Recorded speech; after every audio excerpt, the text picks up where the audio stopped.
Greetings. Welcome to lecture 6 on transmission lines. Today we discuss reflections and standing waves. Outcome: after completion of the lecture, the student will be able to explain reflections and standing waves in transmission lines. In the previous lecture, we discussed transmission line equations. The following equations are useful in solving reflection coefficient in terms of load impedance and characteristic impedance. Reflections and standing waves. Consider a transmission line of length L with the characteristic impedance Z0. This is the position of source and this is the position of load with the load impedance ZR. Consider an EM wave traveling from source towards load with the incident voltage Vi. That is, from source towards load, an EM wave is traveling with the incident voltage Vi.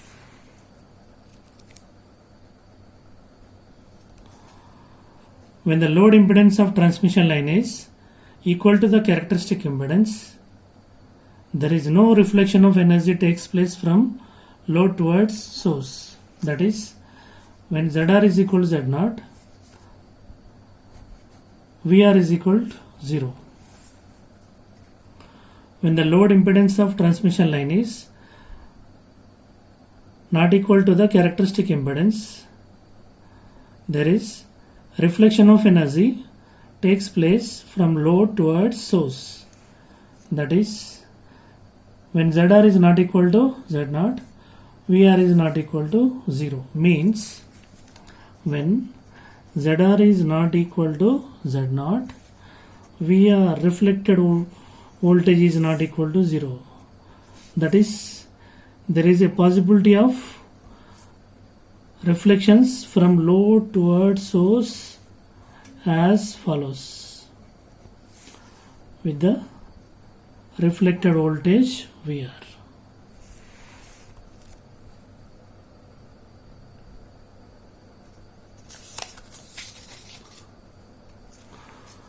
Reflection is normally undesirable on transmission lines.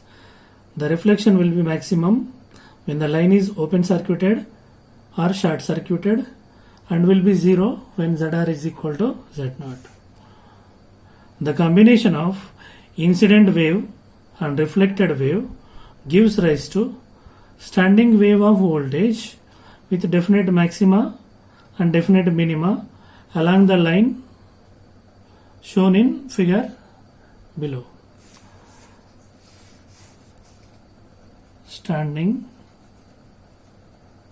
wave pattern.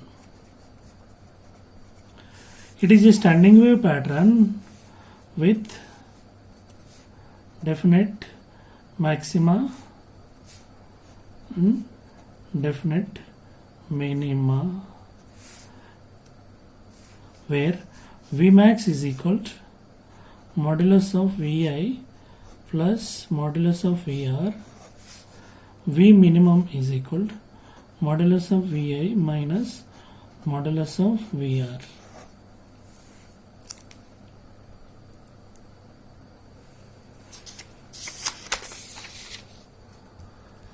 Reflection coefficient represented by K or tau. It is defined as the ratio of the reflected voltage to the incident voltage. That is, K equal to VR by Vi. Range of K 0 to 1. K equal to 0 implies no reflection. K equal to 1 implies maximum reflection. K in terms of ZR and Z0 can be given by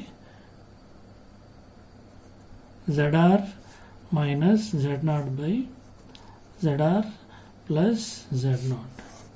Here ZR and Z0 both are complex quantities, so K is a complex quantity with the magnitude and phase. Percentage power reflected is equal to K square multiplied by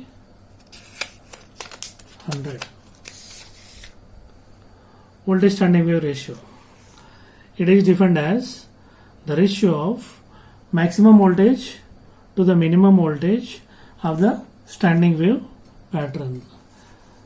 VSWR is equal to V max by V minimum. V max, V minimum. Dividing the above equation by VR, we get 1.6. In this equation, this term can be replaced by the reflection coefficient K, modulus of K. Rearranging 1.6, we get 1 plus mod K by 1 minus mod K. Range of VSWR 1 to infinity. For K equal to 0, S equal to 1. For K equal to 1, S equal to infinity.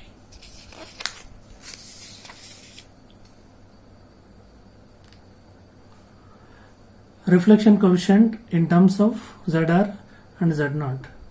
The derivation is as follows.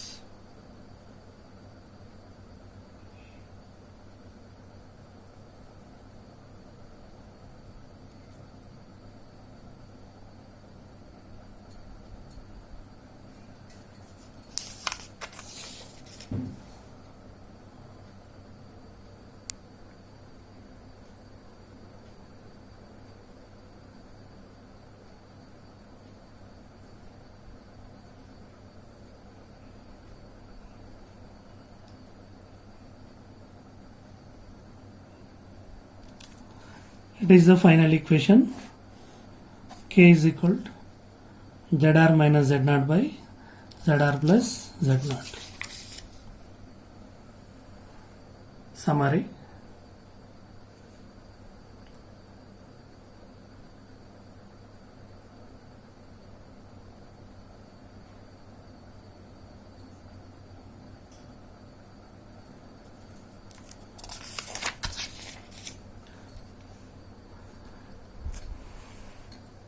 Exercise 1. Explain about reflections and standing waves with relevant formula. Exercise 2. Gate problem. VSWR can have any value between. D is the right answer. Exercise 3. Gate problem. Here the characteristic impedance and load impedance values are given. Substitute in K and S formulas, we get the voltage standing wave ratio 2.00. C is the right answer. Exercise 4. Previous gate problem. Here B and C are the right options. Exercise 5. Here VSWR is given. From this formula, we are supposed to determine the reflection coefficient and then substitute in this formula. We get D as the right answer.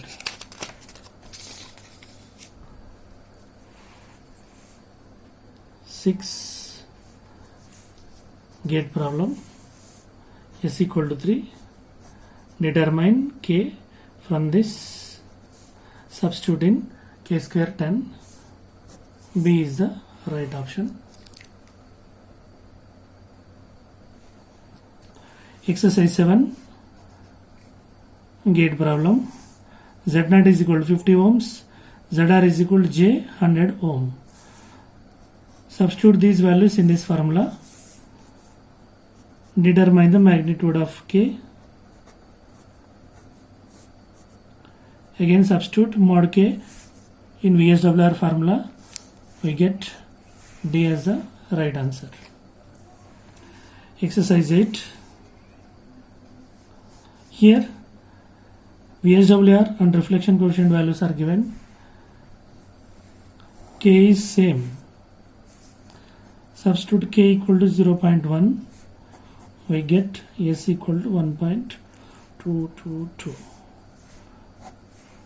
A is the right option.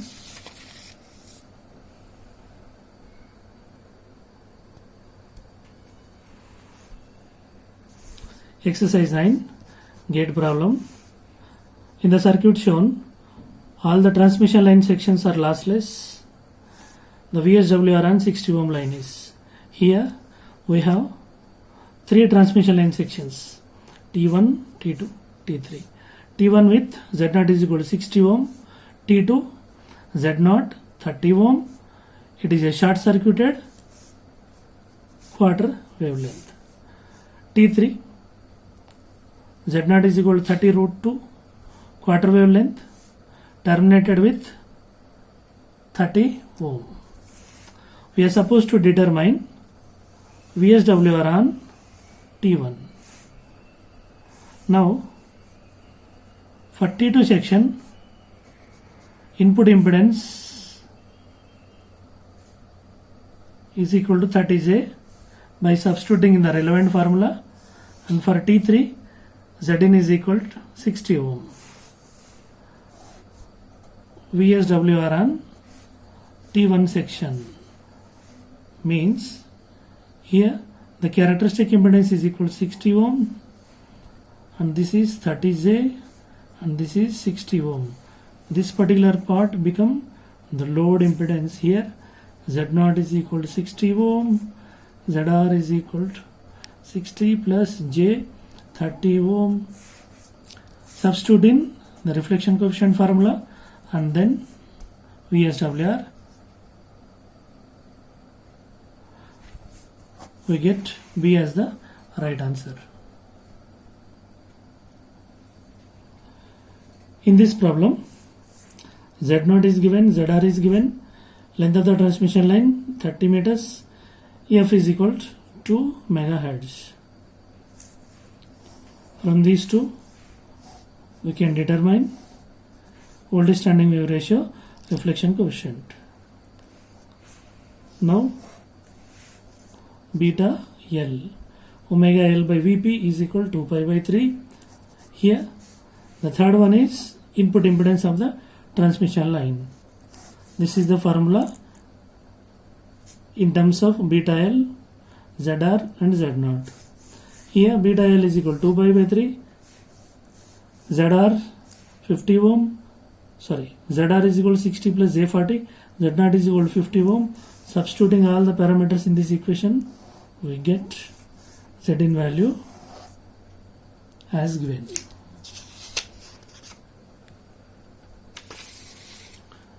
Thank you for sharing the results of the exercises at Srinivas_Azmira@yahoo.com. Thank you. We will meet with the next lecture.